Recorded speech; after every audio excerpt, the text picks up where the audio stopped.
প্রত্যেকটা মেয়েরই স্বপ্ন থাকে তার জীবনে একটাই, যে তার একটা নিজের বাড়ি। আমিও তার ব্যতিক্রম না। আমারও স্বপ্ন একে একে করে বুনেছি যে আমার নিজের একটা বাড়ি হবে, নিজের একটা ফ্ল্যাট হবে। আসলে ঢাকা শহরে তো নিজের একটা বাড়ি করার মতো সামর্থ্য আমার নেই, তাই একটা ফ্ল্যাট করার মতো সামর্থ্য আল্লাহ দিয়েছে। তো সবাইকে আসসালামু আলাইকুম। কি অবস্থা সবার, কেমন আছেন সবাই? আমি আমার এই ফ্ল্যাটটায় আসলাম দেখার জন্য যে কতটুকু কাজ হয়েছে। আমি কিন্তু এই বিল্ডিংয়েরই নিচতলার 3 তলাতে থাকি, আর এটা হচ্ছে 7 তলায়। তো আমার কিন্তু অনেকটাই মানে মানে একটা এমন কি যেন একটা ফিল হচ্ছিল, যেটা না আমি কাউকেই বোঝাতে পারতেছিলাম না। তো একে একে ঘুরিয়ে ঘুরিয়ে আপনাদেরকে একটু দেখানোর চেষ্টা করি। এই রুমের প্লাস্টার চলতেছে, এটা হচ্ছে আমার ছেলের রুম হবে। তো এটার ওয়াশরুমের দরজাটা কিন্তু একটা ছিল। আমি হচ্ছে এটা ভিতর থেকেও একটা ওয়াশরুমের দরজা করে দিয়েছি, মানে এক্সট্রা একটা দরজা করেছি। আর এই তো এই রুমটারই এখন প্লাস্টারের কাজ চলতেছে। একটু ঘুরিয়ে ঘুরিয়ে আপনাকে দেখাই, কতটুকু আপনারা বুঝতে পারবেন জানি না।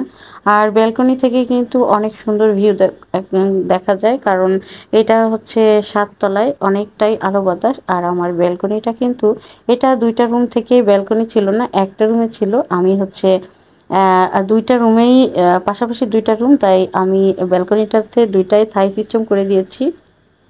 আর একটা রুমে এই যে একটা জানালা আছে, আর একটা রুমে নাই। এটা কিন্তু অনেক বড় একটা রুম। আর এই রুমটা হচ্ছে একটা পিলার পড়েছে, তো এখানে আমি ক্যাবিনেট করে দিব। আর ড্রয়িং ডাইনিং হচ্ছে এটা লম্বা করে। আর এইটা হচ্ছে মাস্টার বেড। তো এই হচ্ছে মেইন ডোর, এখান থেকে হচ্ছে মানে মেন একটা ভিউ পাওয়া যায় আর কি। তো যাই হোক, মোটামুটি আর কি আপনাদেরকে হালকা পাতলা দেখানোর চেষ্টা করলাম। বেশি একটা দেখানোর মানে আসলে এভাবে তো আসলে বোঝা যায় না। তো যাই হোক, আমি মাঝখানে কিন্তু আবার একটু ছাদে চলে আসলাম। হঠাৎ করে আসলে বৃষ্টি আসার কারণে আমি আর ভিডিও করা বাদ দিয়ে চলে আসলাম ছাদে। ছাদে আসলে অনেক ভালো লাগতেছিল, আর টুপটাপ করে বৃষ্টি পড়তেছিল। অনেকদিন পরে ছাদে আসলাম। এটা 7 তলার ছাদ, মানে 8 তলার কাজ শুরু হবে খুব তাড়াতাড়ি। তো আমি আর আমার ছেলে কিন্তু অনেক মজা করতেছিলাম, খুবই আনন্দ লাগতেছিল আসলে। আর প্রত্যেকটা মেয়েরই কিন্তু যে স্বপ্ন থাকে তার নিজের একটা বাড়ি। তো এই বাড়ি বাসা, নিজের বাসাটা করতে পেরে আমার কাছে কিন্তু অন্যরকম একটা ফিলিং হচ্ছে। সবকিছু আস্তে আস্তে ভিডিওর মাধ্যমে আপনাদের সাথে দেখানোর ট্রাই করব আমি যতটুকু সম্ভব।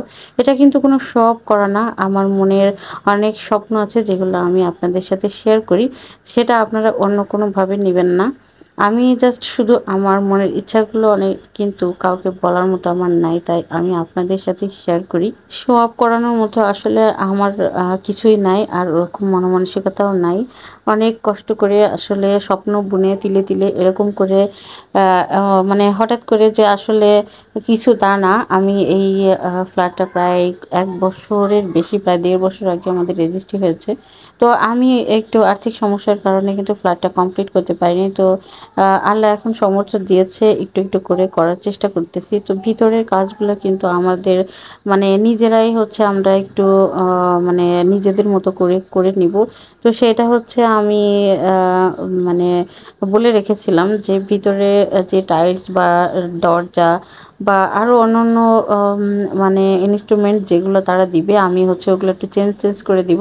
তো ঘরের ভিতরে অনেক কিছুই কিন্তু আমি চেঞ্জ করে দিয়েছি, যেটা হচ্ছে আস্তে আস্তে আপনাদের সাথে কিন্তু আমি শেয়ার করব যে আমি কি কি শেয়ার করে মানে চেঞ্জ করেছি, বা কোন দরজা দিলাম, কোন ফিটিংস দিলাম, বা সব কিছু ওয়াশরুম থেকে রান্না করতে শুরু করে সব কিছুই কিন্তু আমি আপনাদের সাথে আস্তে আস্তে করে শেয়ার করার ট্রাই করব। তো এই যে আফিফ কিন্তু যেতেই চাচ্ছে না, ও হচ্ছে এখানে ওই বুঝতে দেখে ও মানে এখান থেকে নামবেই না। তো আমরা বারবার চাচ্ছিলাম যে তাড়াতাড়ি নেমে যাই। আর যেহেতু আনকমপ্লিট একটা ভিডিও আপনাদের সাথে শেয়ার করতেছি, পুরোপুরি আপনাদের দেখাতে পারতেছি না, তারপরেও অল্প অল্প করে কিন্তু আমি অনেকটাই মানে চেষ্টা করতেছি যে গুছিয়ে নেওয়ার।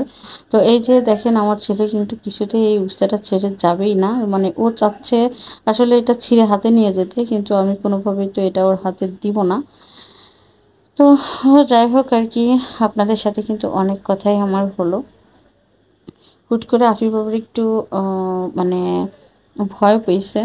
তো যাই হোক আমি আবার নিচে নেমে আসলাম। নিচে নামার পরে একটু দেখাচ্ছিলাম যে এই ওয়ালটা পুরাটাই ক্যাবিনেট হবে, আর এখানে এটা হচ্ছে আমার ব্যালকনি।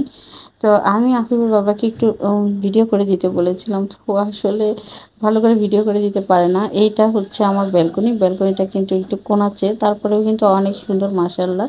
আর এটা মাস্টার বেডরুম। তো আমি দরজাটা কিন্তু ওই পাশে ছিল, আর এর আগে আমি যে ফ্ল্যাটে ছিলাম 3 তলায়, সেটা কিন্তু এটা সেম ছিল, কিন্তু আমি একটু মানে ডেকোরেশনটা চেঞ্জ করে ফেলেছি।